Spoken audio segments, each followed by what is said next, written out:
Merhaba sevgili izleyenler, Kıbrıs'ın Sesi TV 2020 ekranlarında Diyalog Medya Grubu Genel Yayın Yönetmeni Sayın Reşat Akar'la birlikte Gündem Uzar programında sizlerleyiz. Evet, bugün programımıza kamuoyu araştırmasıyla başlayacağız. Çok enteresan sonuçlar çıktı ama tabii bir noktada yine tahmin ettiğimiz gibi halkın %96'sı bugünkü düzenden rahatsız ve gelecekle ilgili kaygılı. Ancak en önemli nokta ise ülke sorunları sıralamasında halkın ezici bir çoğunluğu siyasileri yeteneksiz ve başarısız görüyor. İkinci konumuz mecliste dün yaşananlar, gündemdeki yerini koruyor. Bu konuda sosyal medyada da ikiye bölünme görüyoruz. Halkın bir kısmı CTP milletvekili Devrim Barçın'ı, bir kısmı da UBP milletvekili Emrah Yeşilırmak'ı sorumlu tuttu. Konuşacağız. Diğer taraftan Türkiye ile imzalanan iktisadi mali işbirliği protokolünün doğru zeminde tartışılmadığı görülüyor ve ortaya herhangi bir projede konulmuyor. Maliye Bakanı Sunat Atun da ekonomik protokolün getirileri hakkında konuştu. Bizler de değineceğiz. Her zaman olduğu gibi tabii ki hepsi ve daha fazlasıyla sizlerle birlikteyiz. Yorumlarınızı da bekliyoruz. Evet, Reşat Bey merhaba. Merhabalar Funda Hanım. Herkese hayırlı günler dileyerek başlayalım. Evet, bizde rotar kaçınılmaz oldu. Yani her program ama son dakikaya kadar sizlerden bilgiler, ihbarlar geliyor. Nitekim az önce Güzelürk'teki bir portakal üreticisinden gelen haber ve fotoğraflar vardı. Üzücü işler oluyor memlekette tabii. Bir taraftan kaynak yok, para yok. Bir taraftan ekonomiyi toparlayacak ciddi plan, program yok, yönetici yok, bakıcı yok, hiçbir şey yok. Ama bugün Diyalog Gazetesi'nin manşetinde bir araştırma sonucunu yayınladık. Neden yayınladık? Şimdi normalde 500 kişiyle yapılmış bir kamuoyu araştırması. Bizim alışkanlıklarımıza göre ve prensiplerimize göre son 2009 yılından bu yana 13 yıldır ben hemen hemen her sene, geçen sene hariç pandemi vardı. Daha önce yönettiğim Kıbrıs Medya Grubu'nda da burada da diyalog sıfırdan kurup bu hale getirdiğimiz Diyalog Medya Grubu'nda da sürekli kamuoyu araştırması yaptırmış ve bundan yararlanmasını bilmiş bir insanım. Yani kamuoyu araştırmaları sağlıklı, doğru yapıldığı sürece bunun faydalarını biliyoruz. Ve kendi çizgimizi de, yani mesela medya kurumunu nasıl daha iyi yönetebiliriz? Eksiklerimiz nedir? Gazete, televizyon, okur ne bekliyor, izleyici ne bekliyor? Ancak bu araştırmalar sonucunda eksiklerimizi daha sağlıklı bir şekilde tespit edip yolumuzu ona göre belirliyoruz. Şimdi tabii son zamanlarda kamuoyu araştırmalarına karşı saldırılar, eleştiriler falan olabilir. O beni ilgilendirmez. Ama bizim nüfusumuza göre 1000 civarında kişiyle özellikle de yüz yüze yapılan kamuoyu araştırmalarının çok sağlıklı sonuçlar verdiğini gördük, yaşadık. Şimdi burada 500 kişi, o zaman nasıl güvendiniz buna? Uzmanlar diyor ki Kuzey Kıbrıs'ın nüfusuna göre 580 yeterli. Ama nedir? Bu sayıda yanılma payı %4-4,5'tur. 1000 üzerinde yapılırsa %2,5'tur. Aradaki fark budur. Şimdi biz buna bir de neden güvendik? Çünkü yaşıyoruz içinde. Görüyoruz ve gördüklerimizle düşündüklerimizin hemen hemen aynısı çıkıyor bu yapılan araştırmada da. O nedenle buna biz itibar gösterdik. Kim yaptı bunu? Göç, Kimlik ve Halk Çalışmaları Merkezi, CMIRS. Onun yaptığı bir araştırma. Şimdi bu araştırmada halka sorulan sorulardan birisi şu: sizce Kuzey Kıbrıs'ın en önemli sorunları nedir? 4 tane madde sıralıyor vatandaşlar. Bir tanesi neymiş? Ekonomi, kötüdür ekonomi. 2, siyasilerin yeteneksiz ve başarısız olması. İyi dinleyin lütfen. Siyasilerin yeteneksiz ve başarısız olması Kıbrıs Türk halkının ikinci önemli sorunudur. Enflasyondan önce. 3 de enflasyondur, bilir misiniz? Kıbrıs sorunu daha önceki araştırmalarda 8'lere 10'lara düşmüştü 10. sırada. Şimdi 4'e çıktı. Neden? Demek ki yaşadığımız ekonomik sorunlar ve siyasilere olan güvensizlik, halkın Kıbrıs sorununa olan ilgisini ve çözüm beklentisini artırıyor. Ben buradan devamlı bir takım uyarılar yapmaya çalıştım uzun süreden beri. Eğer kendi kendimizi toparlamaz, siyasetimize çeki düzen vermez ve kişisel çıkarları bırakmazsak ve ülkeyi bu şekilde yönetmeye devam edersek, bir süre sonra ya kuzeyden dedim ya güneyden ballozlar gelecek. Nitekim gelmeye başladı. Nitekim gelmeye başladı. Şimdi bağırıyor herkes. Ama gene bakıyorum, gene doğru dürüst bir şey yok. Neyse gelelim bu araştırmayı tamamlayalım önce. Bu araştırma son derece önemli. Şöyle diyor, katılımcılara soruyor. 100 kişiden sadece 11'i kendisinin ve ailesinin mali durumunun iyi olduğunu söylüyor. Zenginlikten bahsetmiyorum. Mali durumun nasıldır? Yani iyi mi, geçinebilir misin? Evet, iyidir mali durum. 11. Bu korkunç bir durum. Nereye doğru gittiğimizi anlamamız için gözümüzün önüne sokulan çok önemli bir durum. Ve halkın %96'sı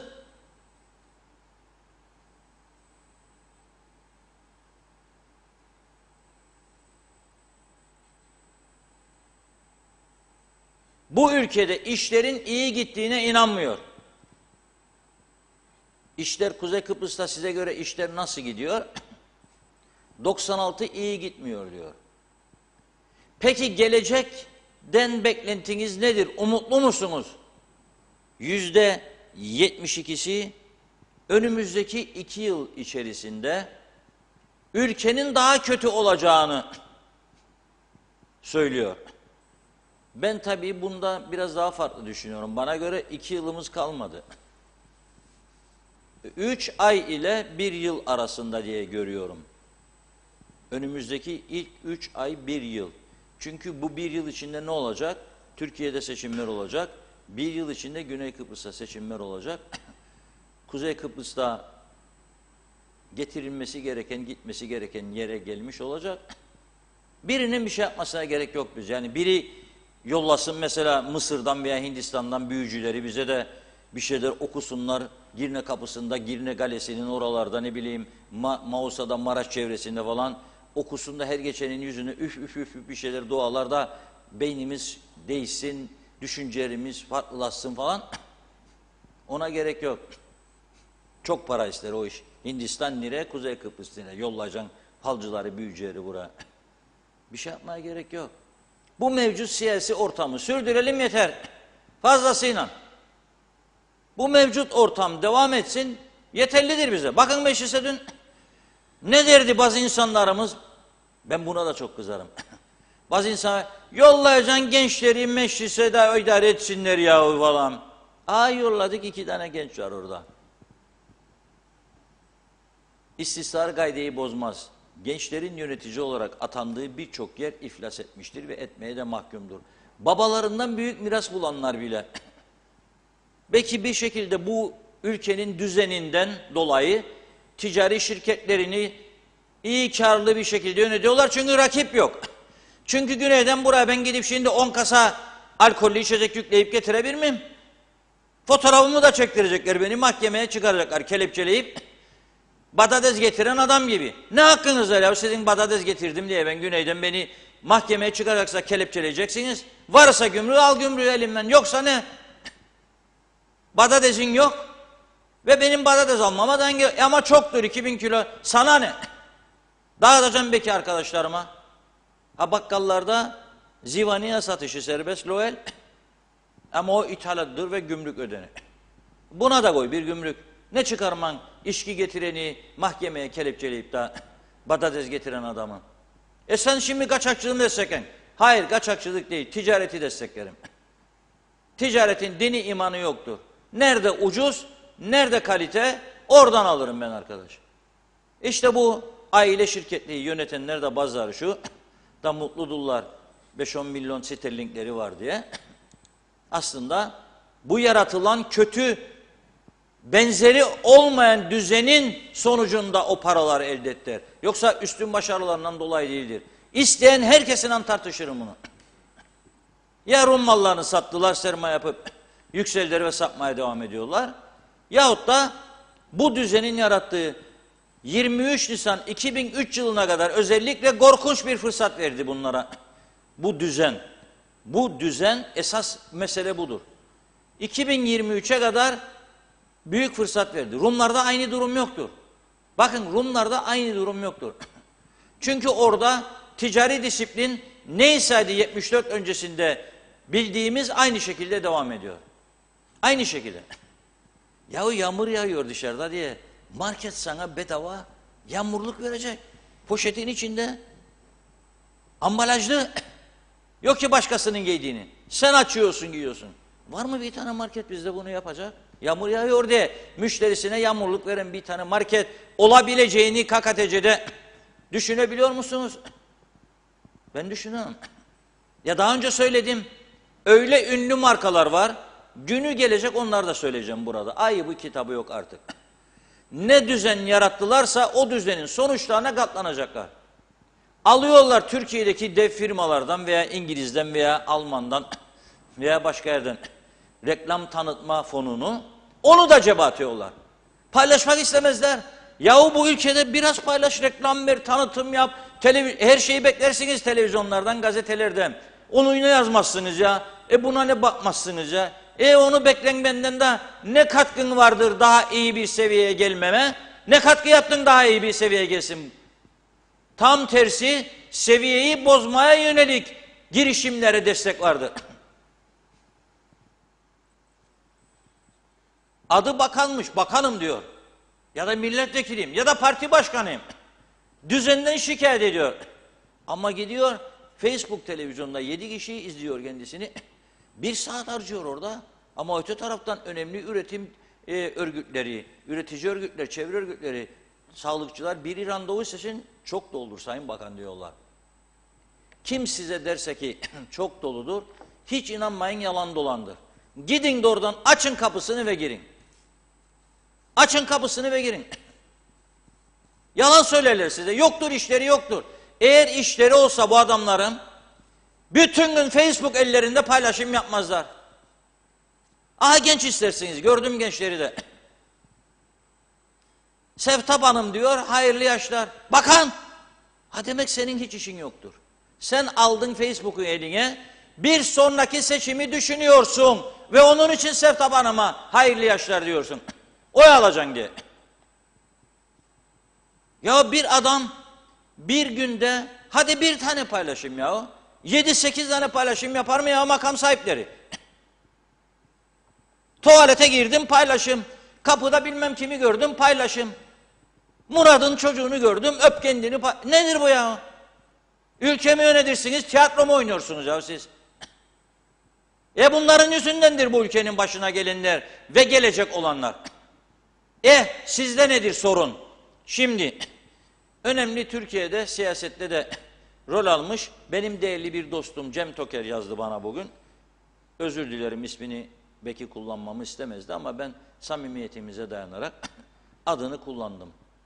Şöyle diyor, gazetenizin diyor 25 Mayıs 2022 yani bugün nüshasının manşetinde KKTC halkının ülkenizdeki kötü gidişattan beceriksiz siyasileri sorumlu tuttuğunu belirtmişsiniz.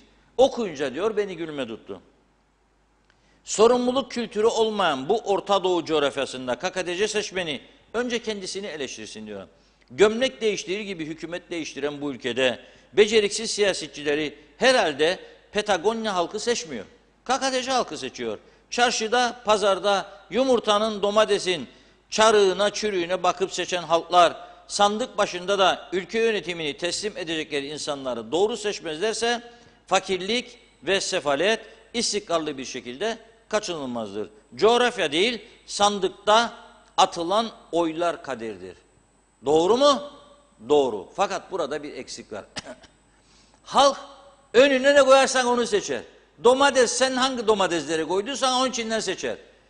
Hangi bullezleri koyduysan o bullezleri seçer. Bizim de bullez gologaz ağırlıklıdır. Yani özür dilerim ama böyle.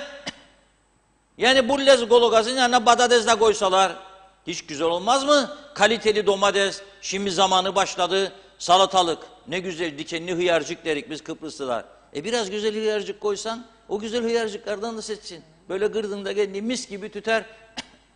Koymazlar ki bu küçücük ülkede, küçücük partilerde bile liderlik ağalıkları vardır ya.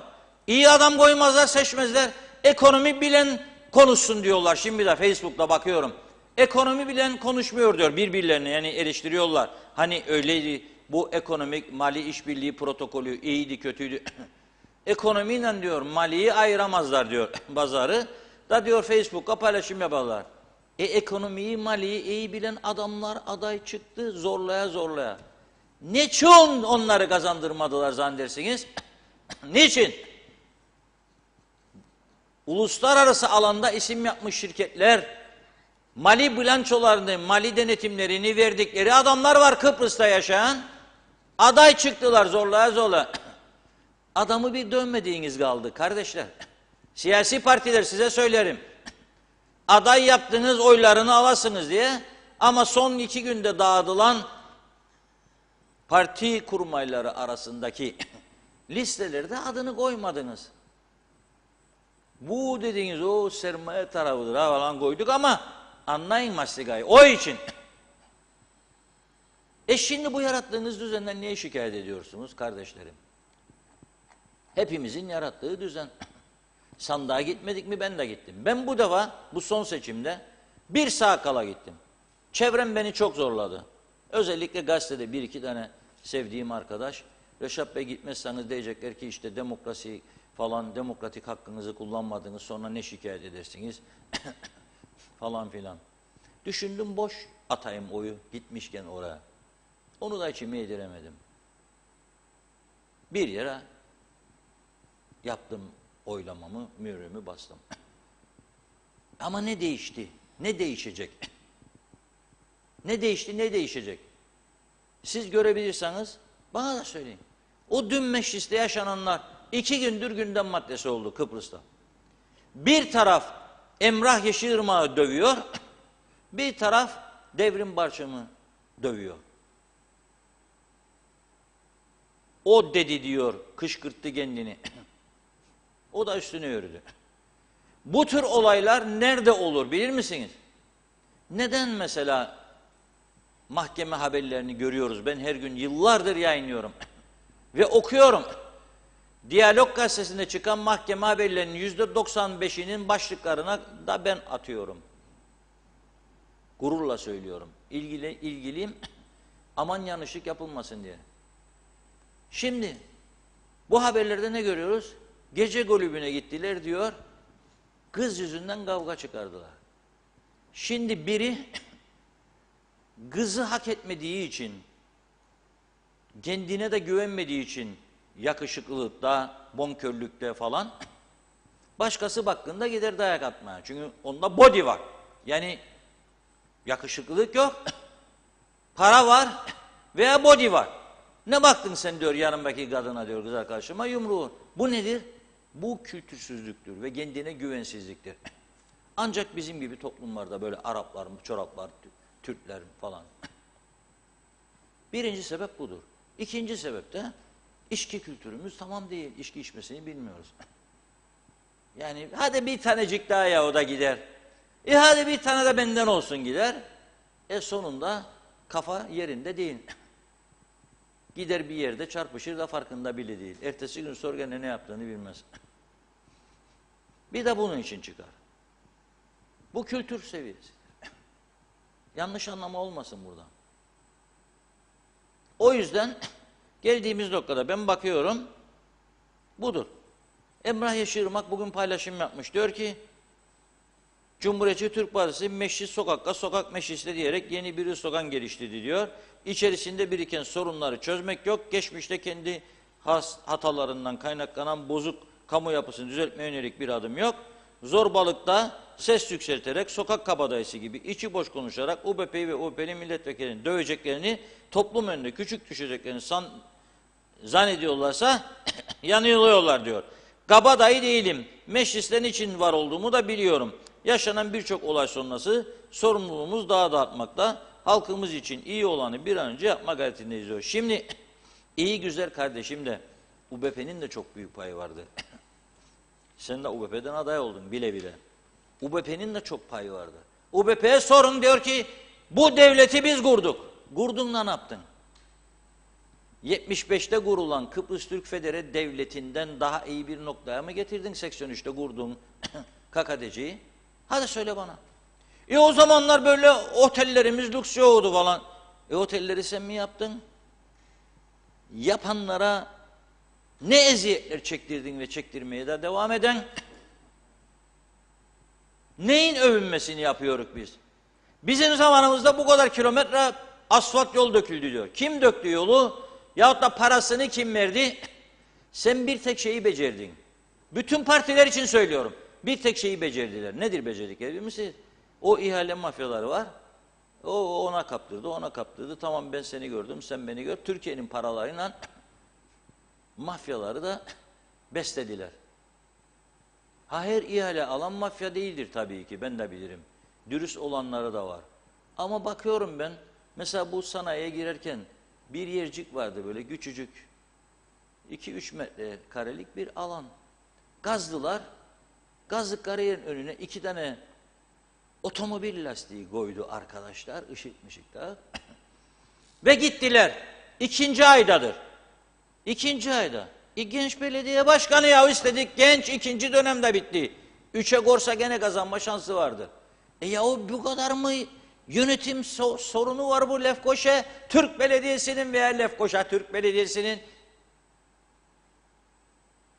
Ya 2 ay bu kadar müteahhide verdiysen müteahhidin kulağını çekemiyorsun. Bir sorun var burada. Senin adamların yaptıysa oy seçim geliyor. Dokunma bırak Mehmet'e, Ahmet'e. Nasıl bir ülke oldu burası? Burası Sentiraryon'dur be arkadaşlar. Lefkoşa bizim sanayide girişte lastikleri var. Bizim arkadaşların da gözüne zor girdi ha. 1 aydan sonra ben söyleyince her gün herkes geçiyor oradan benim gibi. Ve öyle belayı bırak. Durmazsan karşıdan gelenine çarpışacaksın. Çünkü düz gidemeyeceğine göre sağa almak zorundasın. Karşıdan gelenine burasıdır. Ya 2 ay olur mu ya burası böyle kepazelik, böyle rezalet? Bir tane daha yok mu onurlu bir vatandaş çıksın? Ya o karşısındaki sucula su şirketi var. Ya açın polise telefonu. Ya gidin polise bir dava okuyun ya kendine. Verin bu polise kendini. Ben Don Kişot değilim, her şeyi ben ilgileneceğim. Rahatsız olmuyor musunuz ya buradan? Bak tankeri de duruyor sucunun sağ tarafta. Adam bak nasıl geçiyor. Mecburen böyle geçiyor. Karşıdan da biri geldi mi güm. Hadi bakalım. 2 aydır böyledir burası. Bu kadar vicdansızlık olur mu ya? Ama her taraf böyledir ya. Biraz sonra kameraman Apo'nun yeni görüntülerini getireceğim ekrana. Biraz sonra getireceğim. Utanan utansın, utanmayan ne yapayım? Yapacak bir şey yok. Sonra bana Avrupalı Mavrupalı falan filan. Şimdi bu protokolü tartışıyorlar değil mi? Güzel. Tartışsınlar. Dün mecliste konuşulanları da dinledim. Bugün de dinleyemediklerimin ya da az bir kısmını dinlediklerimin tamamını dinlemeye çalıştım. Ben bir vatandaş olarak tatmin olmadım. Esas irdelenmesi gereken konularla ilgili söz söyleyenin, ortaya proje koyanın ve hesap soranın olmadığını gördüm. Onun yaptıklarını beğenmeyip eleştirecek muhalefetsen, o da yaptığının doğru olduğunu söyleyecek, şaha kaldıracak, onu da yapacak, bunu da yapacak. Mesela Maliye Bakanı'nın açıklamasından birkaç madde okuyayım. Bugünkü devletin resmi haber ajansı Takatuku'dan buldum, aldım bunu. Bu anlaşma ile ülkede atılacağı öngörülen hamleler, kamu maliyesinin borç yükü azalacakmış. Nasıl? Azalacak. Nasıl? Türkiye altyapı ve reel sektör projelerine 2 milyar 124 milyon Türk lirası gibi önemli bir kaynak sağlayacak. Zaten sağlıyordu. Türkiye KKTC'ye dolar cinsinden olmak üzere 1 milyar 50 milyon Türk liralık kredi desteği verecek. TL verecek, dolar borç tutacak. Savunma bütçemiz için 940 milyon zaten veriyordu, savunma Türk ordusu içindir. Enerji arz güvenliğinin sağlanması ve temiz enerjiye geçilmesi için adımlar atılacaktır. Nasıl?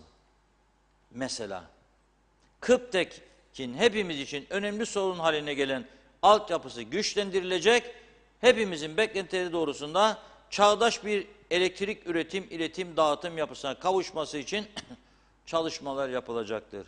Kaç yılda, ne şekilde, mevcut sistemle mi yapılacak mesela? Kıptek bu şekilde devam edecek ve siz biraz daha jeneratör, yeni bir jeneratör, iki jeneratör takviyesi yapıp bazı erimiş, çürümüş kabloları bir kısmını ancak belki her sene değişeceksiniz ve Kıptek bize umut mu vermiş olacak o şekilde? Bu hantal yapısıyla devrilen elektrik direklerini dikemeyen bu yapı, trafo merkezinin etrafındaki kuru otları ancak bizim buradan bağırmamı, çağırmamızla temizlemeyi becerebilen bir yapı. Neyi yapacak? Bana diyebiliyor musun ki ben sonlandıracağım bu düzeni? Ben burayı özelleştireceğim. Özelleştireceğime de o kadar ağır şartlar getireceğim ki halkı mutlu edecek. Halkı mutlu edecek. Finansmakta zorluk yaşayan KOBİ'lere proje bazlı uygun kaynak sağlanacak. Hep söylendi. Ne zaman da giderler, kredi isterler. Dereden su getirirler, adamlar yapamaz tabii, geri çekilir, vazgeçer. Dijital lira, bunu çok merak ediyorum ben de. KKTC pilot bölge olarak seçilerek kullanılmasına geçilmesi için yeni bir dönem başlayarak. Merak ediyorum bu dijital, inşallah iyi bir şey olur. Tam bilgim yok, bir şey söyleyemeyeceğim. Daha fazla yatırımcının ülkemize gelmesinin önü açılacak. Ülkemiz istihdam sorununun aşılmasına, gelirinin artmasına katkı sağlayacak. Şimdi burada bir nokta koyuyorum. Londra'dan Kıbrıs'a gelen genç bir arkadaşımız Mehmet Kaptan'ın paylaşımını gördüm biraz önce. Fotoğrafı vardır. Getirin Mehmetçiğimi bakalım. Tanıdığım biri değil ama tanışacak inşallah. Memleket dedik, İngiltere'deki düzenimizi bozup döndük. Oraları kolay değil dedik.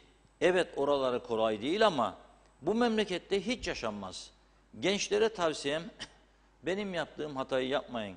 Yurt dışındaysanız dönmeyiniz. Halen buradaysanız yolunu bulup göç ediniz diyor. Niye? Şimdi az önce ne dedim ben?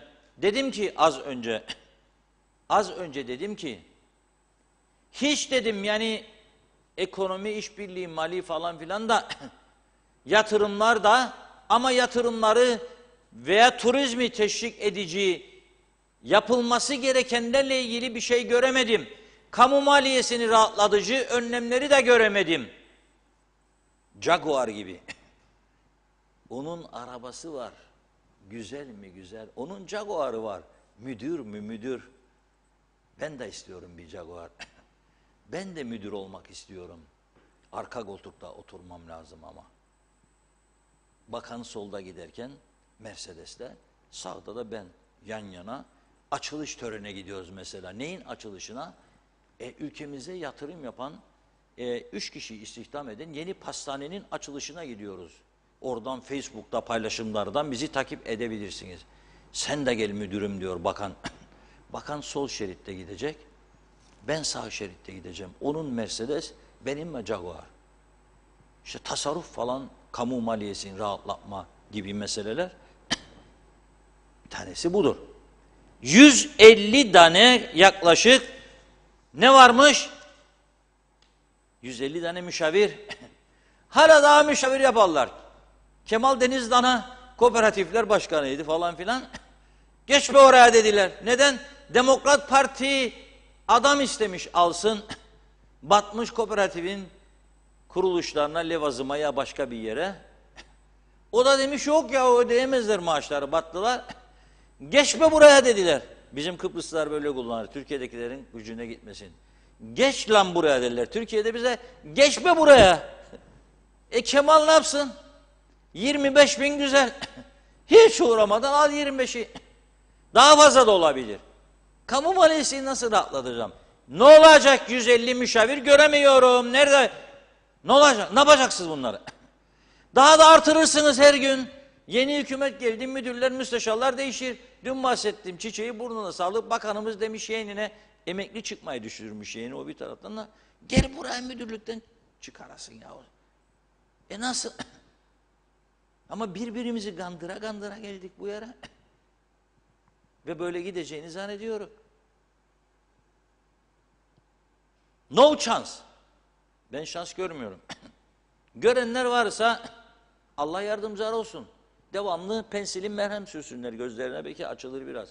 Varsa kirlilik, millilik, tozlar var ya son günlerde Mısır'dan, çölden tozlar bize geliyor hep bula bula. Düşmanlar bize gönderiyor. 150 müşavir koyuyorum bakın. Ortalama da 25'er bin maaş. Aylık maliyet 3 milyon 750 bin. Çarp bunu 12 ile 45 milyon. Neler yapmazsınız? Sayın siyasiler, bakanlar, bakmayanlar. Neler olmaz bu ülkede? Sadece 150 kişinin maaşlarıyla diyorum. Kamu maliyesini nasıl rahatlatacaksınız ya? Yatırımları nasıl teşvik edeceksiniz? Yol mu kaldı? Arabanın suslalar beni ata ata yukarı, baktım yastıkla çöktü benim. Efkoşa girine git gel her gün yastıkla çöktü. Yol böyle salıncak gibi. Onu da öğrendiğim hususi bırakıyorlarmış, koymamışlar protokola çünkü çok böbrek hastası var ya bizde. Taşları kolay düşürsünler diye. Onun için insanlar diyor, kiminle konuşsam bugünlerde genç, 35-40 yaşında, söyleme sahip diyor, kaçırırım üstüme son günlerde. Psikolojik olabilir mi diyor. Psikolojikse, psikiyatrise git, paran yetişirse. Başlayacak derslere nereden başlayalım? Devam. Al bir tane de Xanax, hadi git işine. O değildir senin sorunun. Sen kaçırmışsın çünkü yollar hep çukurdur. Seke seke havaya aşağı, hava yukarı, alttan göğü verip gidiyor. Ondan dolayıdır. Hani kalkındıracaksın? Ben geleceğim bu ülkeye, Mısırlı iş adamı gitti, Larnaka limanını özelleştirdi, saydı 250 milyon euroyu, marinayı da aldı. Ama adam gitti önce bir keşif yaptı. Yollar mükemmel, aydınlık mükemmel, elektrik hizmeti mükemmel, telekomünikasyon Avrupa'nın en iyisi. Yaptı yatırımını, buraya ne yapmaya gelsin? Üstüne kaçırmak için mi gelecek buraya yollarda gider gelirken? Ya bu pislikler yol boyu Lefkoşa Girne. Kim temizletme kararı verdiyse gördüğüm yolda gücenmesinler ama bana. Biz arkadaşları 3 kişi 4 kişi buldu. Hadi vereceğim sana Mahmut ya Osman temizleyesin Lefkoşa Girne onu. Günlerce ya 3 ya 4. Olmaz mı bunlar? Paltayla vurur o orta refüjde ağaç sarı sarı bu kadar durur dipleri. Onlar kazılacak, toprak eşelenecek, yola düşen dallar kesilecek. Yok, bir arkadaşı idare et kendine al, işte 3-5 kuruş çıksana bak, desteklediğimiz ise iş çıkardım. Bu ihale işidir be arkadaşlar. Böyle şaka değildir devletin parasını o şekilde bu şekilde harcamak. Ne münasebet ya? Da nasıl kamu maliyesini kalkındıracaksınız? Ben Türkiye adına da üzgünüm. Kusura bakmasınlar. Emek sarf ediyorlar. Oturup aylarca bunlarla nasıl kalkındırırlarmış kakadiciyi konuşurlar. Protokol hazırlarlar. Bir de laf diyorlar üstüne. Ne gerek var ya? Bırak başına ne gelirse çeksin. Kes parayı, yani yatırım parasını verim. Kes parayı. Bırak kendi ayakları üstünde dursun bak. muhalefete geçince ne derler? Egemenliğimiz, bağımsızlığımız, kariyerimiz şu bu falan filan. Şu. Bizim şeyimizi oynamasa Kıbrıslıların. Gelince ne yapacağınızı göremiyorum ama proje. Geldiniz gittiniz, geldiniz gittiniz, geldiniz gittiniz. Şimdikileri de gitti geldi. Göremedim. Hayır bir gene göremiyorum. Bir proje yok. Lefkoşa Girne yolunu ne yapacaksınız? İktisadi Mali İşbirliği protokolünde yoktur. Bu taraftan 45 milyon sade müşavirlerden saydım. 45 milyonun çok üstünde de resmi hizmet araçları için harcıyorsunuz. 5-10 milyonda örtülü mörtülü diyerek harcıyorsunuz. 5-10 milyonda Kayseri'de konferans diyorsunuz. 15 kişi toplayıp gidiyorsunuz. Bilet paraları, harcırahlar falan filan. Hadi bir de Kayseri'ye gelmişken Konya'dan geçelim. Bir de Gaziantep'ten geçelim. Kıbrıs'ta iş yok zaten. Nasıl olacak bu ülke? Proje, plan, hiçbir şey yok. Bu ülkeye her şeyini harcayan, yatırım için gelenleri kaçırdık bir kısmında. En önemlilerini de kaçırmaya başladık şimdi. Çok üzgünüm. Bu ülke için milyarlar akıtmış insanlar var. Göç edeceğini duydum ve emin de oldum. Çok üzüldüm. Gerçekten üzülüyorum. Acaba diyorum sıra bize de mi gelecek? Mecbur mu edecekler bizi de? Bu düzende yaşamak gittikçe zorlaşıyor. Bilmiyorum. Funda Hanım çok kızıyor bana biliyorum ama başlayalım bir yerden Funda Hanım. Bugün gecikmeli başlıyoruz mesajlara olsun. Teşekkür ediyorum hepinize tek tek. Evet, Mehmet Uluçaylı'nın mesajını görüyorum. İlk bugün İskele Sağlık Ocağı'na gittim. Eczane rafları tam takır. Bir de Sağlık Bakanı her şeyin farkındayım diyor. Biz icraat istiyoruz demiş. Lafla karnımız doydu. Ahmet Bağlı patates güneyde 90 sent. Belgin Rıfat iyi yayınlar demiş. Mehmet Akın sıcaklar artıyor, gün geçtikçe artık bütün ülkeler üretilebilir enerji arayışına giriyor. Güneş enerjisi, rüzgar panelleri vesaire. Gemi dediğiniz elektrik üretiyor. Bu konu ciddi manada ele alınmalı. Hem ucuz hem de çevre kirliliği daha az yapıyor. Evet, Hasan Ertem, Reşat Bey bu zenginlerin nasıl zengin olduklarının bundan daha iyi izah edemezdi. Tam isabet, tebrik ederim demiş. Natalya Dede batırdılar bu memleketi, farkında değiller. Hala bir banka kredi alın, uydurma bir kredi diyor. Markete gidince de demiş fiyatlar uçtu. Bir de hastaneye gidenler diyor doktor yok ya da dalga geçiyorlar seninle. Kime anlatacaksın derdine, hangi kapı çalınacak? Evet, Gaye Kök, bu ülkede bu saatten sonra tek bir sorunun çözüleceği umudumuz maalesef sıfır. Gittiğimiz yer, bizi sürükledikleri bu yol çıkmaz karanlık bir yol yazdı. Kamil Özalay Almanya'dan selamlarını yollamış. Reşat Bey konuş da korkma diyor. İsmet Sencer harikasınız. Zarif Genç, bakanlar ve milletvekilleri hiçbiri de aldıkları maaşı hak etmezler. Yazıklar olsun, memleket ne hallere geldi. İnsanlar kan ağlar, kendilerinin cepleri dolu, ne anlarlar dar gelirlinin halinden. Mehmet Kurtulmuş, iyi yayınlar diliyorum. İyi ki varsınız. Allah sizlerden razı olsun. Bizleri aydınlattığınız için diyor. En Büyük TV 2020. Fatoş Şah da iyi yayınlar demiş. Ömer Bozkara vezirler madem halkın %96'sı akıl koymaya başladı. Bu da iyi bir şey ama pek ümidim yok. Yarın yine bir parselcik sunan ekmeğe gene dönmezler umarım. Erol Hasan Avustralya'dan selamlar demiş. Kolay gelsin. Doğan Falyalı, bu işin yalanı yok. Daha önce, şimdi ve yarının ve 100 yıl sonrasının varlığını hep beraber tükettik deniyor. Acaba öyle mi, yoksa biri yedi diğeri uzaktan baktı? Sizce doğrusu nedir? Para ver, halk zorda yazmış. Mehmet Akın, Kuzey Kıbrıs hükümetinde görev alanlar eğer aklını çalıştırsa biraz adeta para basar. Vatandaşlık süresi dolanlara bir asgari ücret karşılığında vatandaşlık verilmesi ve şartsız koşulsuz pandemi döneminde ve öncesini kapsayan, vizesi dolan, çalışma izni bitip de çıkartamayan insanlara, şartsız ve koşulsuz cezaya düşen insanlara bir asgari ücret karşılığında adaya tekrar geliş yolculuğu açılmalı, bu fırsat verilmeli diyor.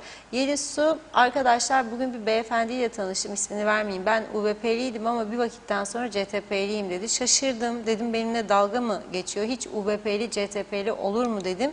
Bizim oy verdiğimiz %60'la seçtiğimiz Sayın Sucuoğlu'na saygı duydular mı diyor.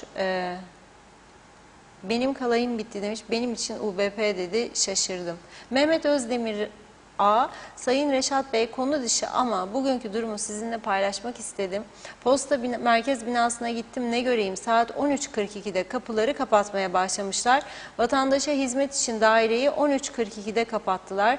Bu ne diye kızdım. Ha, bu arada yaz mesaisi saat 14.30'a kadardır. Yani daireler vatandaşa yaz mesaisinde 14.30'a kadar hizmet verir der Bakanlar Kurulu kararı. Kısacası posta dairesi 45 dakika günde devleti çalıyor diye düşünüyorum. Hayırlı yayınlar. Mehmet Şenler de kolay gelsin demiş. Nazime Nalbant, sizleri kaçırmadan izliyorum. 3 aydır mecliste hala doğru düzgün işler yapılmadı halk için. Soruyorum, ne yaptınız söyleyin, merak ediyorlar. Sadece duruyorlar. Yine zamlar öndedir. Bunun önüne geçerseniz ve hayat pahalılığını durdurursanız halkımızın da yüzünü güldürürsünüz. Mutlu olsunlar diyor. Her şey eskiden nasıl alırlardı sıkıntı çekmeden? O günleri görecek mi halkımız? İnşallah o günlere kavuşurlar diyor. Kimse de zor durumda kalmasın demiş. Evet, Ahmet Bağlı ilgili yolla ilgili diyor ki ilgileneceğim Reşat Bey. İsmet Ezel, belediyeler panayırcı oldu. Kim arar, kim sorar demiş. Günay Şeherli, bugün hastaneye gittim MR çekmek için. 5 ay evvel aldım randevuyu. Günü bugündü. Hızlı gittim yetişmek için. Bana dediler ki MR cihazı bozuk. Durum üzücü maalesef. Sağlık buysa benim yapacağım yorum yok. Ne siyasette, ne idare, ne yönetim, ne hükümet, ne politika. Kurdukları düzenin bu ülkeye hiçbir faydası yok. Bu yönetimler bize göre değil. Kıbrıs sorunu süratle çözülmezse bizler olmayacak yorumlar yaparız. Kirlenmiş siyasetlerde boğulacağız.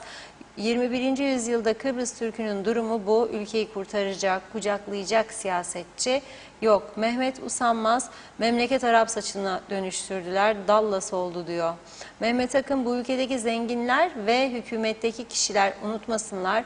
Onlar asgari ücret karşılığında çalışan, sayesinde paralarını kat kat arttırdılar. Hükümetler maalesef onları seçen halk sayesinde koltuklarında oturuyor ama ileride ne asgari ücretli çalışan bir kişi ve kendisini seçecek bir halk kişi bulabilecekler. Örneği pandemide gördük. 100.000'den fazla kişi Kuzey Kıbrıs'tan kaçtı, bıraktı gitti burayı.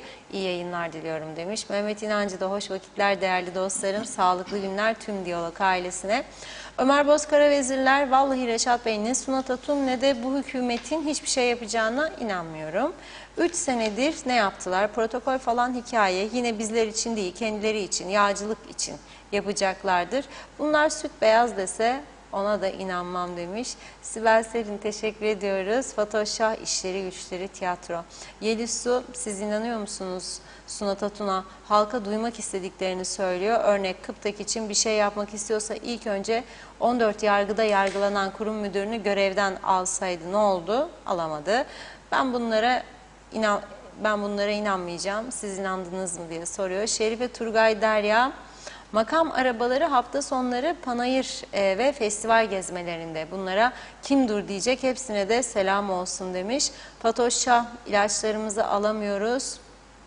Onların derdi Jaguar koltuk. Müsteyde sönmez çift seven, affınıza sığınarak Reşat Bey, Gönyeli Belediyesi'ne gittim. Dedim ki herkese bu yiyecek yardımı yapılırken ben devletten özürlü maaşı alırken niye bana da verilmiyor dedim. Sekreter değerlendirme yapacakmış dedi. Belediye başkanı bana yine affınıza sığınarak, tabii biz Kıbrıslılara mı verecekler yiyecek yardımını hiç zannetmem de, çünkü Hataylılar dururken demiş hiç kendi insanına o yiyecek yardımını yapar mı diyor.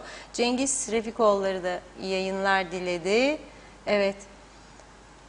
Mustafa Kemal hep la la lo diyor. Yağma Hasan'ın böreği ye babam ye demiş. Lütfü Toruntay, evet. Mutlu yayınlar, huzurlu sağlıklı akşamlar. Şimdi markete gittim bakalım ve bir tane sarı, bir tane kırmızı biber aldım. 2 biber 29.78.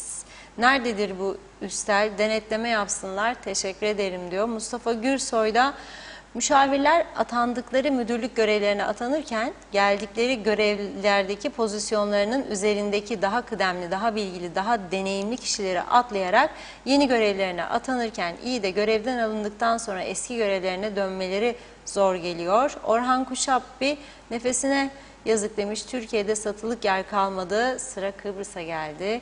Tef Toros, evet, domates dikenli hıyarcık, bulles, kolakas, bir de patates diyor. Bizim bu siyasilerin çoğu kötüdür demiş. Özellikle sağ görüşlü olduğunu savunan Vatan Millet Sakaryacılar hepsi de öyledirler diyor. Boynu bükük zavallılar demiş. Tulgay Kurtoğlu hayırlı yayınlar diledi. Çilem Esenyer Özteknik, bugün Şehit Turgut Ortaokulu atletizm yarışlarında kız ve erkeklerde şampiyon olduk Reşat Bey. Bu şampiyonlukların perde gerisinde verilen emeğin hikayesi var diyor. Gerçek bir hikaye. Paylaşımını da gördüm sevgili Çilem. Tebrik ediyoruz bizden. O hikayeyi de en kısa zamanda dinleyeceğiz. Aynur Coşkun, Reşat Bey, Fransa'dayız. Evimizi ödemekte zorlandık. Şimdi burada çalışıyoruz. Bir de market fiyatları demiş. Selamlar. Yunus Gildir de hayırlı yayınlar diliyor. Kadir Tatlıtürk, evet sor buradan Reşat Bey, o Jaguar kimin makam aracı? Çok meraklıysa Jaguar'a benzinini de koysun. Selamlarımı yolluyorum kimse demiş. Jaguar'ın 2 tane benzin deposu var. Su gibi benzin içer diyor. Mehmet İnancı, ülkede adaletten bahsetmesinler. Adamlar anayasayı çiğniyorlar, cezası yok. Yerel seçimleri yapmadılar. Burada Boris geçirdiği yasayı çiğnedi diye para cezasına çarptırıldı, tarihe geçti. Bizim ülkede dumduma diyor. Kim dinler yasaları? Evet, bir iki mesaj okuyup ara verelim yine. Göksel Saydam, dijital liranın tanımı Bitcoin ve benzeri sanal para uygulaması. Hala bu sanal paralar dolar esasında uygulanmakta. Bu anlaşmayla uygulamaya Türk lirası esaslı sanal para uygulamasının denemeleri Kuzey Kıbrıs'ta yapılacak. Bugün yeterli liyakatlı kamu personelinin ve etkin denetimiyle sağlam teknolojik iletişim altyapısı olmayan ülkemizde her türlü kripto para uygulaması sadece vergi kaçakçılığı ve kara para aklanmasını hızlandıracaktır. İzleme de denetim altyapısı olmadan bu uygulama her bakımdan çok sakıncalıdır diyor Göksel Bey. Fahrettin Hayret İnce de bir de Mausa'nın yollarına bakın demiş, selamlar. Evet, Nazime Hanım da diyor ki devlet çalışanları çok rahat, duyuyoruz, aybaşı gelince parasını alıyorlar. Özelde çalışanlar doğru dürüst, onlarda işte sıkıntı var diyor. Yüksek elektrik faturaları da geliyor. İş olmayınca nasıl ailesine geçindirecek? Bir de demiş asgari ücretli olanlar da geçinemiyor. Bunlar da devam edecek. Nereye kadar demiş, bu halkın sorunlarını çözecekler. Evet, devam edeceğim yine mesajlara. Sözü Reşat Bey'e bırakayım. Buyurun. Evet. Şimdi tabii kalkınma, genişleme, destek, KOBİ'ler, tarım, turizm falan filan laflar kulağa hoş geliyor da ben bir vatandaş olarak işlihata bakarım. Bir defa Girne Antik Limanı'nın durumu yürekler acısı. Devamlı söyledik. Ne olacak? Girne Antik Limanı'nın iyileştirilmesi, geliştirilmesi için projeniz var mıdır? Limanlar özelleştirilecek dendi. Bu limanlar bu haliyle özelleştirilmeye çıkılırsa nasıl bir alıcı bulacaksınız zannedersiniz? Yasalar olduğu gibi duruyor. Mülkiyet meselesi var. Ara emri alacaklar size mahkemelerden gidip yasaların önce düzenlenmesi lazım. 2, devletin kurum kuruluşları, mesela bir Güzelürk bölgesinden narenciye üreticimiz programa girerken Alpay Korkmazcan Yayla bölgesinden o gönderdi bu videoyu. Bakar mısınız portakallar? Ne diyor? Diyor ki narenciye üreticisiyim diyor. Ağaçlarım Valencia cinsidir. Ürünler toplanmadığı için diyor hepsi yere döküldü diyor. Ve maalesef diyor o yere dökülenler de toplanamadığı için diyor bahçenin bakımını da yapamıyorum. Her defasında diyor toplanması için aramama rağmen ve gidip konuşmama rağmen toplayacak personelleri olmadığını söyleyip beni geri gönderiyorlar diyor. Bunların yüzünden gelecek yıl ağaçlarım ürün vermeyecek diyor. Şimdi neden dedim, yani kendisine yazdım ben de. Bu portakallar toplanmadı. Ağaçta kaldı da sonra döküldü yerlere. O gene diyor ki herhalde bunlar ihracat fazlasıdır. Biz toplayacağız ama elemanımız yok demiş Süprüvex devlet şirketi. O yüzden de toplanamadı diyor. Dikkat ederseniz her sektörde çok ciddi sorunlar var. Her sektörde. İnanılmaz. Ve bunların ezici bir çoğunluğu tamamen plansızlık ve programsızlığın sonucudur. Hiç kimse bana başka masal gazel okumasın. Ve çoğu kuruluşun devlet yönetiminde olmasıdır.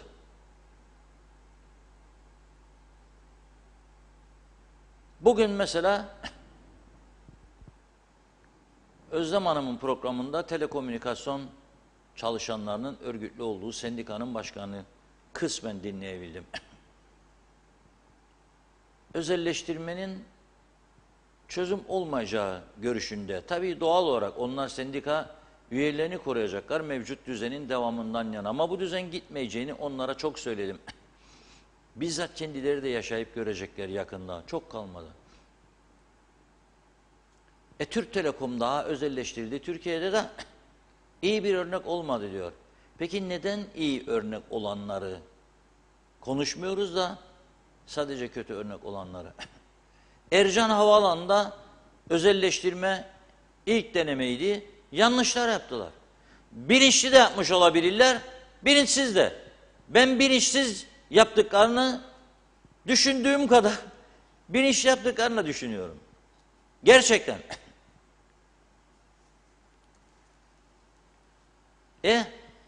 Sen devlet olarak yaptığın protokolün, sözleşmenin sana ne garantiler sağladığını bilmiyorsan, işte şimdi adam seni oynattığı gibi oynadı. Kaç yıldır doğru dürüst para toplayamıyorlar, vergi toplayamıyorlar, yapılması gereken hizmetler yapılmıyor. Yeni terminal binası şu ay açılacaktı, bu ay açılacak. Şimdi 20 Temmuz demiş, 20 Temmuz'a imkansız diyormuş oradaki müteahhit. Pis meselesi var, uçakların salimen inip kalkmasını sağlayan ALS sistemi var.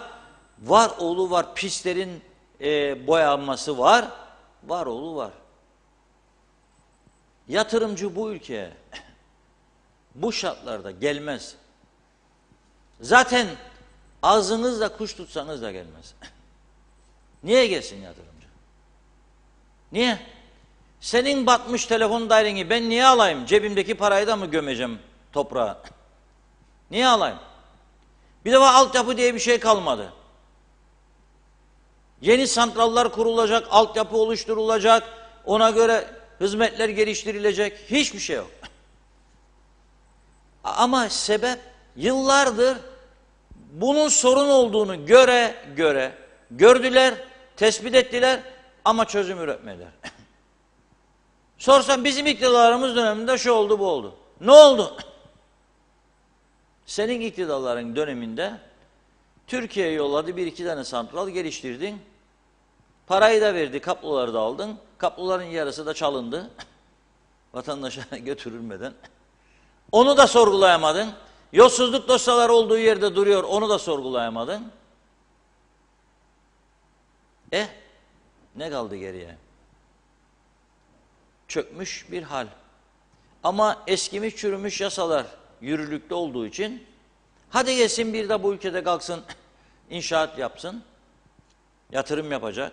Bu şey de olabilir, şart değil otel, fabrika falan filan. Paranız vardır, geldiniz kendinize bir ev yapacaksınız. Elektrikten, sudan, telefondan onay alacaksınız, vergi ödeyeceksiniz. Ama size sonra diyecek, vergiyi aldıktan sonra kusura bakmayın ya diyecek, şey oldu. Oraya hat çekemeyeceğiz size. Ama aldım benden parayı. O aldım ama o maaşlara gidecek, arkadaşlar maaş, devlet falan. 50 milyon 60 milyon ayda zarar edecek. O da benim aldığım 5-6 ay önceki rakamlardır. Şu anda bu 60 milyon zarar %100 olmuş olabilir, bilmiyoruz. Bu şekilde devam edecek. Sen telefona vereceksin 100 milyon devam. Elektrik kurumuna vereceksin 1 milyar 200-300 milyon, 1,5 milyar devam. Kooperatif batmış şeyler, eksildi mi al benden devam. Sosyal sigortalar ödeyemiyor, al devletten devam. Örtülüler devam. Hastane, overtime'lar, gümrük devam. Müşavirler devam. Bir topladım ben bunları. Senin bütçenin neredeyse 1/4, 3'te 1 kadar bir kaynak boşa gittiği görülüyor. Sonra da bana İskele'den vatandaş, az önce Funda Hanım okudu. Özelden de gönderdi, fotoğraf da gönderdi. O rafların fotoğrafı vardır. İskele Sağlık Merkezi'ymiş orası. Doktora gidiyoruz diyor. Doktor bize yazdı diyor, bir reçete verdi diyor. Göster bakayım rafları. Hale bak. Eczacı da demiş ki, bakmamın kardeşim buraya bak. Raflar boş. İlaç yok. İlaç yok ama Jaguar var. Neslerim ilacı ya. Mercedes var, Jaguar var. Var oğlu var. Sıfır aldıkları cipler var. Yani 1-2 yaşına geldi belki şimdi ama bu pandemi sürecinde sıfır aldıkları cipler vardır. Hangi vicdanla yaptılar bunları? Sorgulasak bakalım o taşın altından kimler çıkacak? Genellikle bu 3-5 tane isim. Bilinen 3-5 tane siyasetçi. Para var yok, devletin gücü var yok. Ne düşünüyorlar sonra? Nasıl olsa ağlama, sızlama bir şeyler yapacak, Ankara olacak. O da sana şimdi dedi ki, istiyorsan bu parayı, bunları yapacaksın. Bu protokolda eleştirilen maddeler olabilir, biliyorum. O ayrı bir konudur. Ama ne yapılması gerektiğine dair benim önümde herhangi bir partinin koyduğu sağlıklı, doğru dürüst bir şey de yoktur. Yani bu ülkenin ihtiyaçlarına göre ne yapılması gerekir? Ne tür planlar, projelere ihtiyacı var buranın? Onunla göremiyorum. Yanlışlık şudur. Siyaset doğru zeminde gitmiyor bu ülkede. Son 45 yılın siyaseti Ulusal Birlik Partisi, Demokrat Parti sonradan oldu. Yeniden Doğuş da sonradan oldu. Ben onları da UPP diye görüyorum. Sağ çizgide. UBP ise vatan millet nutukları, ana vatana bağlılık, şükran falan. Sol ise Türkiye'ye yönelik eleştiri, sağ iktidara yönelik eleştiri. Bu şekilde bir siyaset çizgisi üzerinde gidiyorlar. Ama hiçbir tarafta ne sağında ne solunda bu ülkenin düzlüğe çıkarılması öngören bir şey yok. Mesela sol kanat asla ve katla özelleştirmeden söz edemiyor. İşçi Partisi geldi İngiltere'de, hızlı trenler özelleştirdi. Bindi de başkanı İşçi Partisi'nin ve 2 dönem başbakanlık yapan Tony Blair, bindi gitti Virgin Atlantic, Virgin Train ve kullandı da Kaptan Köşkü'nde. Korkmadı İngiliz halkından. Tam tersi güven verdi İngiliz halkına. Ben dedi sermaye düşmanı değilim. Ülkeyi nasıl kalkındıracak sermaye olmazsa? Hele sen KKTC. Benzin kuyuları mı vardı? Atacaksın tenekeyi de çekeceksin dışarıya. Benzin kuyuların var da çekeceksin tenekeyle ya. Hadi göster. Ne yapacaksın? Neyin vardır? Gaz rezervlerin mi vardır? Altın rezervlerin mi vardır? Hiçbir şeyin yok. Senin sarı altının vardı Narenciye. Aha o da orada. Senin bir sarı altının vardı. Bedava buldun bunları da. Bahçeler, mahçeler, ağaçların üstü portakal yüklü. Onlar daha bu halde. Bir miktar satıyorlar işte falan. 220 bin tondan 50 bin tona. Neler yaptı bu kötü siyaset bu ülkeyi bilir misiniz? Neler? Mahvetti bu ülkeyi. Umutlanan, ülkesine hizmet için gelen yurt dışındaki insanlarımızı da mahvettiler. 30 sene, 40 sene İngiltere'de, Avustralya'da topladığı paraları ne zor şartlarda biriktirdiği paraları buraya getirip yatırım yapanların hemen hemen hepsini perişan ettiler. Ha ben senin o benzeri kalmamış dünyada şartlanmış ideolojilerin yüzünden bütün servetimi yok edeceğim. Bir de hakaret duyacağım senden. Kıymet bilmeyeceksin. O zaman seni ne yapacağım? Ben bırakacağım kaderinle baş başa. Hadi Mahmut bakalım. Yürü de korkma. Bırakıyorum seni. Geldiğimiz nokta odur. Geldiğimiz nokta odur. Ben öyle onun için 2 yıl falan tahmin etmiyorum. Daha kısa sürede bir şeyler olacak diye düşünüyorum. Biraz daha mesaj okuyalım mı Funda Hanım? Okuyalım Sonra da tabii. çok güzel bir şarkıya geçeceğiz. Çok güzel ama. Süper olur. Başta kaybettiklerimizi belki böylelikle telafi ederiz. Aynı isimler var. Evet, Hasan Cemoğlu vatandaş elektrik faturası ödeyecek diye kendi evinde kiracı durumuna düştü. Demre Coşkun vatandaşın partisini düşündüğü kadar siyasiler vatandaşın haklarını düşünmedi. Emekçinin işlere önem verdiği kadar patron emekçiye önem vermedi. İnsanlığa öğretmeni ve ailesi durumu idare etmesi ve biat etmesi gerektiğini öğretti. Gün geçtikçe daha çok hakkını gasp ettiler emekçinin. Seçilen adam zor bir dönemdeyiz, her şey düzelecek dedi. Mercedes'e binip Çin restoranına gitti. Sonra biat etmesi öğretilen kişi olanlara anlam veremedi. Çünkü ona okulda düzene alışması öğretildi. Sosyalizm öğretilmedi diyor. Ta ki karanlık beyinleri aydınlatan sosyalist ortaya çıkıp herkese gerçekleri anlatana kadar düzen böyle sürüp gidecek. Selçuk Uskan, Kuzey Kıbrıs Türk Cumhuriyeti'nde son durumdayız. Abdestsiz yürümeyiniz günahtır diyor. Tek neden budur, ülke yürüyemiyor yazmış. Halil Çetin, İyi yayınlar. Hangi daire düzgün işler? Saat 1'de vezneler kapanır maliyede. 1.30'dan sonra da kimseyi bulamazsınız. Demre Coşkun, diğer ülkelerde halk sıkıntılarını söyler, başbakan çözüm üretir. Kuzey Kıbrıs'ta başbakan sorunları söyler ve halktan elini taşın altına koymasını ister diyor. Zehra Sencer, iyi yayınlar diliyorum. Karpaz'dan sevgilerimle demiş. Süpersiniz. Çok teşekkür ediyoruz.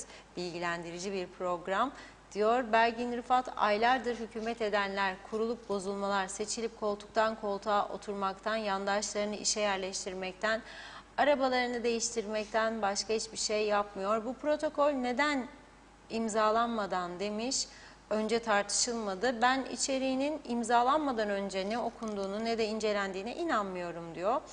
Copy-paste derler, yaptıkları yeni yasalar, protokoller, anlaşmalar, hatta adamlar bile komuttur. Kimse gücenmesin, üstüne almasın ama Kıbrıs'ta devlet idaresi diye bir şey kalmadı. Öyle bir hale getirdiler ki halkın politikacılara olan inancı da bitti. Turizmi mahvettiler, oteller batma noktasında. Ulaşım yerlerde sürünür, tatil için bile gelesim yok demiş Belgin Hanım. Hasan Nihat Erduran, 58 yıllık izole ambargolu statüko budur. Böyle ekonomi olmaz ki, esas mesele budur diyor büyük harflerle. Bu özel sektör Kuzey Kıbrıs'ı dövize boğar, ulaşım olursa emin olun. Mehmet Akın, bir gün bu halk meclise gelen bakanları ve israf eden milletvekillerine meydan dayağı çekecek. Demedi demeyin Reşat Bey. Halkın ödediği vergiyle maaş alanlar halkın parasını çarçur edip israf edemez. Handan Felek, bizleri yok etmek, bitirmek isteyen, yıllardır bu halkı sömüren UBP zihniyetidir. Hasan Nihat Erduran, biri yaptı, diğerleri yıktı belli demiş. Bazıları eski komünist günlerini özledi anlaşılan diyor. Mustafa Şakir Küçük, bütün sektörler batmak üzere ama kimsenin umurunda değil. Belgin Rıfat, korkuyorum tatile geldiğimde hasta olsam acaba cebimdeki harçlık yetecek mi? Tedavime ya ciddi bir müdahale istersem ne olacak? Devlet hastanesine mi yoksa özele mi güveneceğim? Sapasağlam insanlar genç genç ölüyor. Ben özür dilerim ama güvenmiyorum oradaki sağlık hizmetlerine. İlaç yok, tahliller ya özelde ya Türkiye'ye gönderiliyor. İnanın demiş, tam kan tahlili yaptırmış. 24 saat sonra mesaj geldi. Doktorla görüşmek isterseniz gelin diye. Diz kapağımdaki sorun nedeniyle diyor. Özelden sorun nedeniyle demiş. Eczaneye yürüyemiyorum. İlacım 5 aydır evime gönderiliyor. Üstelik bayan personel. Bu benim tercihim değil. Etnik olarak Müslümanız diye onlar öyle uyguluyor. Süper. Refik Korkmaz, neden? Çünkü sorgulayacak olan da aynı sorgulanan demiş. Murat Ayes, sizleri izlemek bağımlılık yaptı. Sizi izledikçe birçok konuda bilgi sahibi oluyoruz. Diğer yandan gündemde olan olumsuz olayları da duydukça moral bozukluğu oluyor. Sizleri izlesek mi izlemesek mi bilemedik demiş. Jaguar'ın sahibi ortaya çıktı mı bizim hükümet padişahlık sistemi gibi padişah olan gününü gün ediyor. Ara sıra padişahlar halk arasında dolaşırdı. Bizimkiler de oy toplamak için dolaşır. Daha sonra görürsen 2 olsun demiş. Sayarak her kavga kapışla hiçbir yere varamayız. Tek derdimiz insan gibi yaşamak. Siyaset zengin olma aracı olmamalı halka göz kırparak. Fahri Zülfiye İlman neyin havasını yaşarız diyor. Ama demiş yakışır bu halka. Salih Mullalı elektrik çok ucuza verildiği için mi zarar ediyor? Yoksa toplanan paraları aralarında kırıştırdıkları için mi zarar ediliyor demiş. Handan Felek millet ilaç bulamıyor, bir de dijital paralar eksikti. Hala bu ülkedeki insanları düzlüğe çıkaracak hiçbir şey yok. Sayaraker ana vatanda para kalmadı, Avrupa'dan isteyelim. Belgin Rıfat Reşat Bey bu protokol Kıbrıs'ta yapılmadı ki uysun. Genel duruma neden daha önce meclisle görüşülüp sonra imzaya gidilmiyor demiş. Sonra neden 5 hafta sonra tartışılıyor? Ve maalesef bakanlar bile içeriğini bilmiyor. Mehmet İnancı satsınlar kara Mercedesleri Reşat Bey, elçilikleri geri çeksinler. Elçi diye sayan yok, boşuna para harcıyorlar. Örtülüler dahil kaldırılmalı. Reis-i Cumhur'un örtülüsü de kaldırılsın. Dar gelirli ailelere dağıtılsın. Belki hayır dua alırlar. Salih Mullalı benzin kuyusu yok ama lağımlar falan var demiş Salih Bey. Nazime Nalvant, evet inanın çok üzülüyorum. Ben bir Kıbrıs vatandaşıyım. Kıbrıs halkına çok üzülüyorum. Kendimi hiç düşünmüyorum. Halkı daha çok bu sıkıntıları gördükçe, duydukça üzülüyorum diyor. İnşallah düzelir. Kimse istemez memleketinde sorun olsun. Bitsin diyor bu sorunlar, kalkınmalar olsun demiş. Kimse sıkıntı çekmesin. Gençlerimiz de memleketlerini terk etmesinler lütfen saygılarımla. Sayaraker yarın yağmur yağarsa hiç şaşırmam böyle gidişatla. Salih Mullalı'nın mesajı var. Cemal Arslan 48 sene oldu diyor. 48 santim yol alamadık. Öyle ya da böyle UBP'nin arsızlığı ve hırsızlığı yüzünden demiş. CTP vekil sayısı da oy oranını da %50 arttırdı. Mehmet Uluçaylı meclisteki tüm vekiller aldıkları maaşları hak etmiyorlar. Mecliste boşuna halk nezdinde gülünç duruma düştüler. İyi yayınlar diliyor. Evet Nazime Nalvan teşekkür ediyorum Nazime Hanım. Evet Hasan Yılmaz Işık. Reşat Bey bu toplumsal duyarlılığından dolayı kutlarım. Uyarılarını devlet nezdinde takip etmeyi Tüketiciler Derneği olarak kabul ediyoruz demiş Hasan Bey. Belgin Rıfat 69 yaşında bir kadın Kıbrıs'a çalışmak zorunda kalıyor. Eminim sigortasızdır. Çünkü emeklidir ya da küçük bir maaşı vardır diye sigortasız çalıştırılır. Üstelik trajik bir kazayla hayatı sonlanır ve ortalık suspus. Unuttum demiş, dün gördüm First Lady'miz kitapçık dağıtıyordu. Çocuk ve aile nasıl olurmuş diye. Allah aşkına böyle bir olay mı var? Kıbrıs'ta eğitim düzeyi ne ki annelerin buna ihtiyacı olsun. Genç annelerimiz çok bilinçli. Bunlar diyor diğer bölgelerde dağıtılan kitapçıklar bizde böyle bir şeye ihtiyacı yok dedi. Bir iki mesajı da okuyayım ara verelim. Demre Coşkun Kıbrıs Türkleri barış, sosyalizm ve komünizm kurtaracak dedi. Mehmet Uluçaylı TV 2020 ekibine hayırlı akşamlar. Kısmetse yarına görüşürüz diyor. Salih Muldalı da evet bakayım. Durup dururken ansızdan, yalandan dolandan bir iş yapmadan zengin olan dünyada tek ülke KKTC dedi. Demre Coşkun sınıfsal düzen bitmeli, özel sektör emekçisi artık ezilmemeli yazmış. Mustafa Deniz Gezen'de Avrupa Birliği burası öyle toprağıdır derler, yardım etsin de görelim demiş. Mehmet İnancı, Reşat Bey siz bunlara o kadar müthiş öneri yaptınız ki yarısını yapsalardı KKTC cennet olurdu diyor. Son mesaj Salih Mullalı'dan okuyayım. Devlette çalışan hakkıyla kazanan çok insan var, çok az insan var dedi mesajında. Devam edeceğiz. Evet Reşat Bey buyurun. Evet çok teşekkür ediyoruz ama enteresan bir şey var. Protokolün Türkiye'de, Ankara'da imzalanması öncesinde maddelerini biliyorlardı. Çünkü hani hükümetin istifasına neden olan şimdiki Maliye Bakanı Sunat Atum Bey ile uzun süre çalıştıklarını söylemişti Ankara'daki yetkililer. Bunu bile bile nasıl olur da Mayıs'ın ilk yarısında yaz mesaisini başlattı? Şimdiki hükümet bu üçlü koalisyon yani başbakan değişikti. Yani siz hangi kaynakla, hangi verimlilikle bu süreyi, çalışma süresini kısaltıyorsunuz? Ve yaz gelmeden daha bugün biraz sıcak olmaya başladı. 31, 32, 33. 19-18 derece hava sıcaklığı. Nasıl yaz mesaisi uygulaması? 13.40'da diyor gittim diyor postaneye. Kapılar kilitlendi diyor. Bak postacı gelmiyor dediğimde buradan. Boşuna mı diyorum bunu? Gelmiyor, gelmez, gelmeyecek. Onun için değişim isterseniz zamanında yapmalısınız değişimi. Her konuda, sadece siyasette değil, başka konularda da. Şarkımızı dinleyelim o zaman.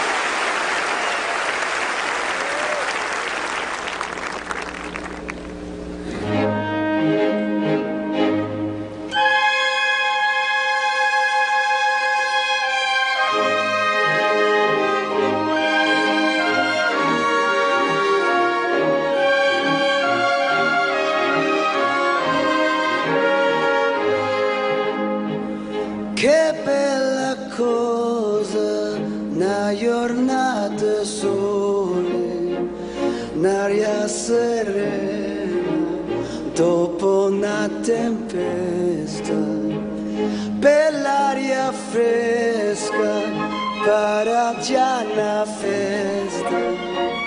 Che bella cosa, una giornata sole. Mannato sole, che bello, oh sole mio, sono fronte a te, oh sole mio, stanno fronte a te, stanno fronte a te.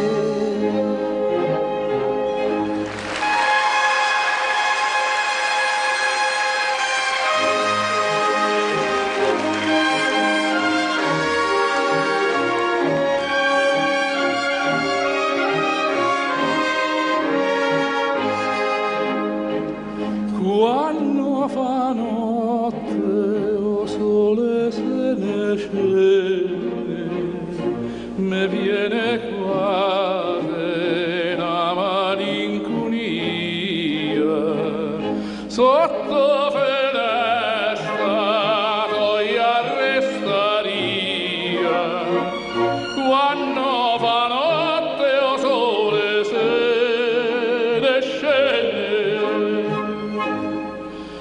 Oh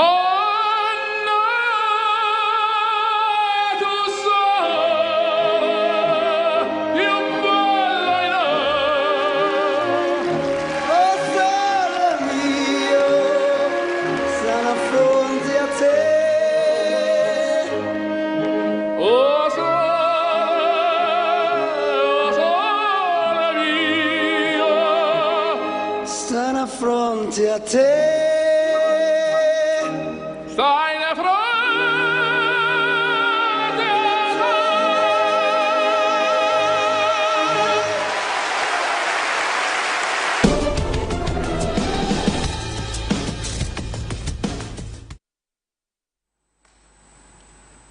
Evet, Favoriti'yi de rahmetle analım bu arada. Bryan Adams ve Luciano Pavarotti birlikte söylediği It's Now or Never diye bir parça. Elvis Presley. Onu da özlemle anıyoruz. Okuduğu en güzel şarkılardandır. Bir de Londra'daki yeğenim Fırat'a gönderme yapıyorum buradan. Onunla Londra'da olduğumuz günlerde en çok dinlediğimiz parçaydı. O piyanoda çalardı. Ben de dinlerdim onu. En çok dinlediğimiz parçadan biriydi. It's now or never. Ya şimdi ya da hiç. Değişmediniz, değişmek istemediniz ey Kıbrıs Türk insanları. Kendimi de bu insanların içine koyuyorum. Mevcut sistemle gitsin gittiği kadar, gitsin gittiği kadar. Bakın Rumların bize karşı bakış açısını beğenmeyebiliriz. İşlerinde çok yanlışlar vardır. Bizi sevmeyenler çoktur. Çoktur. Ama tabii bir kısmı genelde ırkçılık yaptığı için sevmiyor. Bir kısmı ise 48 senedir ne var ne yoksa mallarını talan ettiğimiz için sevmiyor. Adam 23 Nisan 2003 kapılar açıldı. Geldi baktı Belepayis yolu yahut da Karmi yolu yahut da bilmem başka bir yere. Oh be şükür be dedi. Bizim tarla olsun dedi. Betonlaşmadı. 2004'te bir daha geldi baktı. Yükselir betonlar. Nasıl sevgi, dostluk falan kolay iş değil yani. Siz olsanız yapar mısınız? Yapmazsınız değil mi? Ben yapmam. Benim malımı yağmalayacak birisi ya da bana ihanet edecek. Yapmam. Onlar da aynıdır. O düşüncede yani bir kısmı en azından. O yüzden diyorum kendimizin hatalarının sonucunu yaşamaktayız şu anda. Bakın ne diyor hala da sendika başkanı diyor. Özel işçiler Türk Telekom'u da gördü. Ne yapalım? Sizi devam ettirelim. Mesela alınacak oraya 500 bin kilo kablo 200 bin 300 bin İHV'lere gidecek. Kimse ölçemeyecek yerin altından ne kadar geçtiğini. Bunun maliyetleri yükselecek. Telefon ücretleri devamlı yükselecek. Az ve UBP geldi. Bizim partiden 150 kişi seçim vardır. Seçimler bitmez. Cumhurbaşkanlığı seçim var. Milletvekili var. Belediye seçimleri var. Hemen hemen her sene bir seçim veya iki seçim. O gidecek, öteki gelecek, o diyecek bizim taraf falan filan. Bakın elektrik kurumunda da bugün Facebook'ta gördüm. Hayırlı uğurlu olsun diyorlar. Elektrik kurumuna yeni başkan. Ya 3 ayın içinde 3. başkan. 3 ayın içinde 3. başkan. Da sen beklen bu elektrik kurumu hayır etsin yani ya da telefon dairesi ya da toprak ürünleri ya da posta dairesi ya da su dairesi ya da karayolları dairesi. Söyleye Girne'deki bir tabellanın değişmesini başardık ne? Bu da müthiş bir olay ha. Boyalar döküldü falan filan dedik. Bir tanesini değiştir ve onu da kısa yoldan. Mesela Alsancak, Lapta, Karşıyaka yazarlardı. Bir tane çektiler. Şimdi Lapta dedi. Kıbrıs'a gelen İngiliz diyor bakar mesela. Where is my hotel? Alsancak. Siz Lapta. Alsancak nerede? Arada bul. Ölünün koca körü. Gelme be buraya. Ne işin var? Gelme. Bunlar burada ne turist ister ne turizmden anlarlar. Ne insan sevgileri var. Ne görgüye, tahsile, beceriye, deneyime tahammülleri var. Hiçbir şeye tahammülleri yok. Hiç öyle adam istemezler. Mecliste kavga edersen varsın. Sen ona aferin be çok güzel yaptın. O da ona, sen de ona güzel. Buraydın da be bir tane kendine. Kültürü buraya getirdiniz. Şimdi sizi genç dediğinizde, gençleştirdiğinizde kadrolar gittikçe gençleşiyor. Çok güzel. Ama birçok sualin cevabı verilemiyor. Ne için alamıyoruz biz bunu? Barajlarda ne kadar su var derim. Kim bilir derler bana. Baraj değil yani gölet. 2-3 ayda bir ölçüm yapılırmış. Balık oltaları var atarlar böyle denize. Onun gibi bir şeyleri var galiba. Atarlar göletin içine. Sonra çekerler. Ne gösterdiyse yazarlar. Hiçbir şeyin doğru olduğuna inanmıyorum. Akaryakıtların kaliteli olduğuna da inanmıyorum. İnanmıyorum ben bir vatandaş olarak. Daha nasıl söyleyeyim yani? İnanmıyorum. Güvenmiyorum. Bu kadar basit. Eğer kaliteli olsa sorun bakalım bu araba satıcılarına. Ne derler size? Adamın biri diyor bana bir ithalatçı galeri sahibi ünlü Alman arabalarını getirdi. Ya diyor bir adam musallat oldu bize diyor. Ölüyorum ya diyor. Yapışkan her gün beni arar. Arabayı diyor iade edecekmiş. Niçin ya dedim. Aldıktan sonra diyor arabayı diyor bir ışık var içinde diyor. O ışık yanıyor, ikaz veriyor. Adam diyor bizi şey etti, verdik diyor bizim makinistlere. Demişler patron bu akaryakıt da hile var. Kalite meselesidir. Bu ondan ikaz veriyor. Çıkarın devre dışı bırakın dedim diyor. Türk'ün aklı bak ne güzel çalışır. Adamlar fabrikasyonunu vatandaş parayı verip satın alan görsün, hakkını arasın diye yapmış o sistemi. Bizimki de sökün onu çıkarın devre dışı görmesin. Ne yapsın? O da usandı. Anladırım anlamaz diyor. Ben de diyor çektirdim kabloyu diyor üstünden. Şimdi diyor yanmaz diye o da rahat ben de rahat diyor. Ben inanmıyorum. Nerede kaç ayda bir nerelerde ölçüm yaptı sonuç nedir? İnanmıyorum. Varsa cesaretleri alsınlar birer bidon geçelim sınır kapısından o tarafa tarafsız gözlemcilere yaptıralım. Gidelim İngiliz üslerine Rumlara güvenmiyor İngiliz üslerine yaptıralım. Bakalım ne çıkacak. İn misin, cin misin? Söyle bana sen kimsin? Güzel şeylerden biri buydu. Bir de işte bazen bize ya o konuşun da ay bir şeycikler olur ya. O Gaza'da hani bir tane Marangute isimli ehliyetsiz içip de gidip vurdu devirdiydi. Hız tespit yapan kamerayı ne bağırdık çağırdık söyledik bir şeyler yaptık dikmişler. Onu da getirecekler inşallah şimdi arkadaşlar göreceksiniz. Yerinde çalışmaya başlamış. Ama tabii sigorta şirketi onun parasını ödeyememiş. Çünkü kapsam dışındaymış. Direkt vardı böyle sürat kamerası.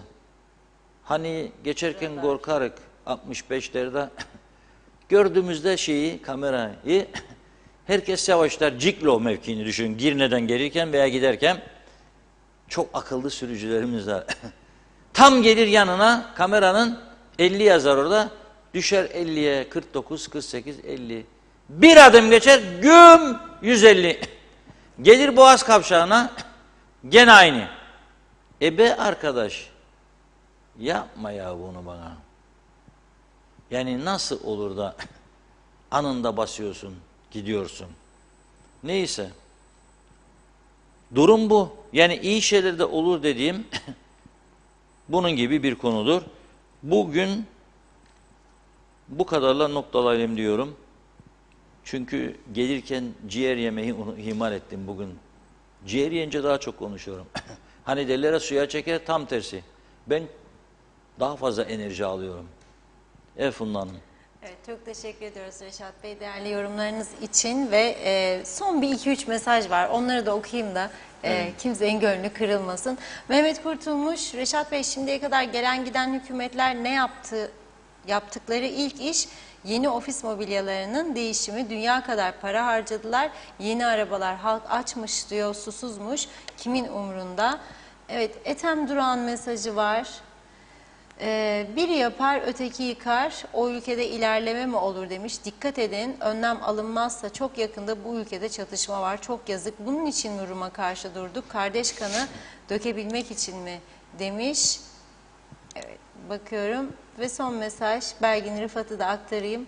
Diyor ki artık özgürce yazamıyoruz da benim yazdıklarımdan dolayı dava gelirse ben buradayım, gelip alsınlar ya da göndersinler demiş Türk Hava Yolları'yla. Bir bilet geleyim teslim olayım diyor Belgin Hanım. Evet, çok teşekkür ediyoruz güzel yorumlarınız için. Evet Reşat Bey, tamam mıyız? Tamamız. Birkaç tane fotoğraf geldi. Bir tanesini verebiliriz zannediyorum arkadaşlar.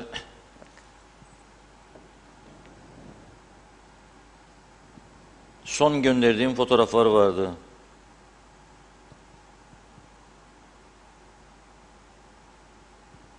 Ekonomi, Kuzey Kıbrıs Türk Cumhuriyeti Ekonomi ve Enerji Bakanlığı Evet. kaldırımın üstünde kazılmış burası. Gördüğünüz gibi bir ayı geçti diyor vatandaş. Bildiriyoruz kendilerine diyor. Gelip bakan yok. Bir ay geçti diyor. Düşünebilir misiniz siz? Bayramdan önce açtılar diyor burayı. Rögar bağlantısıymış. Ondan sonra diyor unuttular diyor. Unuttular, ben sanayinin girişindeki yeri gösterdim. Kaç gündür gösteriyorum. Belediye başkanına çağrı yapıyorum. Duymamaları mümkün değil yani bu çağrıları. Duyuyorlar. Boş ver, bırak bağırsınlar diyor. Bağırsın diyor. Parça falan bekler herhalde diyor. Bir şey. Alttan boru geçecek, sıkışma falan filan. Mazaret çok. Mazaret çok. Onun için ama biz konuşmaya devam edeceğiz tabii. Bizi rahatsız edenleri vatandaş olarak diyorum, genel olarak bizler de konuşarak rahatsız edeceğiz. Teşvik edeceğiz, daha doğrusu çalışsınlar, üretsinler ve sonuç getirsinler. Evet, bugünlük bu kadar. Yarın yine görüşmek umuduyla diyelim. Evet, biz de size teşekkür ederek programımızı burada noktalıyoruz. Yeniden görüşünceye dek hoşça kalın.